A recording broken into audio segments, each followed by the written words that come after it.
హరే కృష్ణ కృష్ణ కృష్ణ హరే హరే హరే రామ రామ రామ హరే హరే. ఏడుకొండలవాడ వెంకటరమణ గోవింద గోవింద. శ్రీ రుక్మిణీ శ్రీకృష్ణ కళ్యాణం గోవింద గోవింద. భాగవతములో దశమ స్కందం ఆయువు పట్టు. ఈ దశమ స్కందమును పూర్వోత్తర భాగములని మరలా రెండుగా విభజించారు. పూర్వభాగమున రుక్మిణీ కళ్యాణం దగ్గర పూర్తి చేస్తారు. భాగవతములో రుక్మిణీ కళ్యాణము విన్నంత మాత్రము చేత, రుక్మిణీ కళ్యాణము చేసినందువలన, చూసినందువలన, వినినందువలన, చదివినందువలన కలిగే ఫలితం చెప్పడానికి మాటలు చాలవు. ఇది పోతనా భాగవతంలో నుంచి చెప్పింది, పోతనాడు చెప్పింది, వ్యాసుడు చెప్పింది. ఇది రామచంద్రుడు పలికిస్తే పలికిన పద్యం ఇది.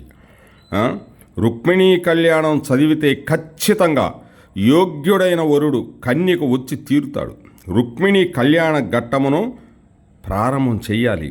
కానీ ఒక పద్యం ఉంది రుక్మిణీ కళ్యాణం, అదొక్కటి చదివినా చాలండి. రోజు ఉదయం సాయంత్రం 40 రోజులు చదివితే చాలు. ఇప్పటికి 4 పెళ్ళిళ్ళు అయిపోయింది. చక్కటి వరుళ్ళు వచ్చారు. కృష్ణం వందే జగద్గురు. అమ్మవారు శ్రీకృష్ణ పరమాత్ముని మీద మనసు పెట్టుకునింది. ఎందుకంటే మనసు అంటే ప్రేమ, అంటే భక్తి. రుక్మిణీదేవి కృష్ణుని చేరాలనుకునింది. మనందరం కూడా కృష్ణునే చేరాలి. మనందరికీ భర్త కృష్ణ పరమాత్ముడు ఒక్కడే, అంతేగాని వేరే ఉద్దేశం కాదు. అమ్మవారికి కూడా కృష్ణ పరమాత్ముని చేరాలి, నేను కృష్ణుడితో వెళ్ళిపోవాలి ఈ లోకాన్ని నుంచి అనుకునింది. అందుకే ఒకటే పద్యం ఉందండి మీకు. అది విదర్భ దేశంలో అమ్మవారు ఆ యొక్క పెళ్లి కూతురైన తర్వాత అక్కడికి వెళ్తుంది. అక్కడికి వెళ్ళిన తర్వాత కృష్ణుడు వచ్చి తీసుకెళ్ళిపోతాడు. అదే అటువంటి పద్యం అటువంటిది. ఆనాడే కృష్ణ పరమాత్ముడు రాక్షస వివాహం తీసుకెళ్ళిపోయాడు. అంటే రాక్షస వివాహం అంటే రాక్షసు కాదు, అంటే అమ్మవారి యొక్క కోరికతో వచ్చి తీసుకెళ్ళిపోయాడు. తను కోరుకున్న పురుషుడితో వెళ్ళిపోయింది అమ్మవారు. అంటే ఎవరు? మంగళకరుడైన ఆ శ్రీనివాసుడితో వెళ్ళిపోయింది. ఆ పద్యం ఒక్కటి నేర్చుకోండి చాలు, ఖచ్చితంగా మీకు వివాహం, కృష్ణుడు అంతటోడిని వివాహం చేస్తుంది. రుక్మిణీ కళ్యాణం రుక్మిణీదేవి బాధ్యత అంటది.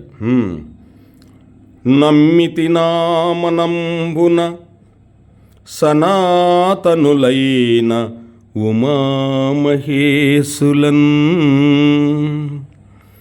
మిమ్ము పురాణ దంపతుల మేలు భజింతు కదమ్మా, మేటి పెద్దమ్మా, దయాంభురాశివి కదమ్మా, హరింపతి సేయుమమ్మా,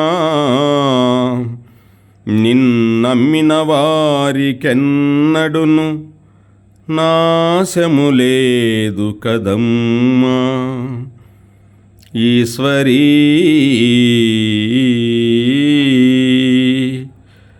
సనాతనులైన పార్వతీ పరమేశ్వరులను నేను మదిలో నమ్ముకుని ఉన్నానమ్మా.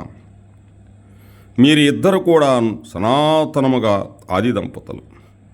అమ్మా, నీవు తరగని 5వ తనముతో ఉన్నావు. అలా నన్ను కూడా 5వ తనముతో నిలబెట్టవా ఓ ఈశ్వరీ. నీవు దయకు సముద్రము వంటి దానివి. కృష్ణుని నాకు భర్తగా చేయవలసినది. నిన్ను నమ్మిన వాళ్ళకి ఎన్నటికీ నాశనము లేదు కదమ్మా, నాశమన్నది లేదు కదమ్మా, రక్షించి తీరుతావు అంది. రుక్మిణీమాత మాట్లాడుతుంది. తాను చేసిన ఆరాధనకు కృష్ణుడు వచ్చి తీరుతాడని తలంచింది. అంతే. ఈ పద్యం ఒక్కడ చాలు. ఇది విదర్భ దేశంలో ఇప్పటికీ ఉమామహేశ్వర ఆలయం ఉంది కొండ మీద. అక్కడే అమ్మవారికి వస్తే కృష్ణుడు వచ్చి తీసుకెళ్ళాడు. ఇప్పటికే ఉంది ఆ ఆలయం. విదర్భ దేశంలో అమ్మవారు పుట్టారు. ఈ పద్యం చదువుకుంటే చాలు. ఉదయం సాయంత్రం మగవాళ్ళైనా స్త్రీలైనా పురుషులైనా ఎవరైనా వాళ్ళకి ఏం కావాలనో, ఎటువంటి వరుడు కావాలనో, ఎటువంటి స్త్రీ కావాలనో అమ్మవారే మీకు అన్ని శుభాలు జరుగుతాయి. అంతేకాకుండా కష్టాలు ఉన్న వాళ్ళు కూడా ఈ పద్యం చదువుకుంటే చాలంట. వెంటనే కష్టాలు కొన్ని రోజులు తొలగిపోతాయని శాస్త్రం చెప్తూ ఉంది. కానీ ఇటువంటి శాస్త్రాన్ని నమ్మండి. ఎవరో చెప్పింది ఎందుకు మనకి? ఆ శ్రీరామచంద్రుడే పలికించాడు ఈ పద్యం పోతనా భాగవతం చదక. సర్వం శ్రీ రుక్మిణీ కళ్యాణం గోవిందనే నమః. ఏడుకొండలవాడ వెంకటరమణ గోవింద గోవింద.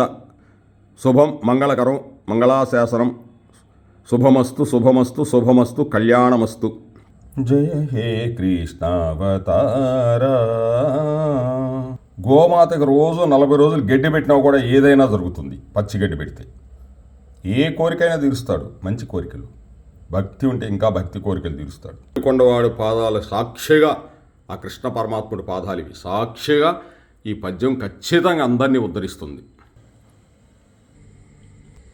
విశ్వరూప సందర్శన యోగంలో దుర్గామాత, వసుదేవుడు గోకులాన్ని జచ్చుట, రాధాకృష్ణుల ప్రేమ, గోపికల ప్రేమ, గోపికల భక్తి, రుక్మిణీ కృష్ణులు, కాళీయమర్దనం, విశ్వరూప సందర్శన యోగం.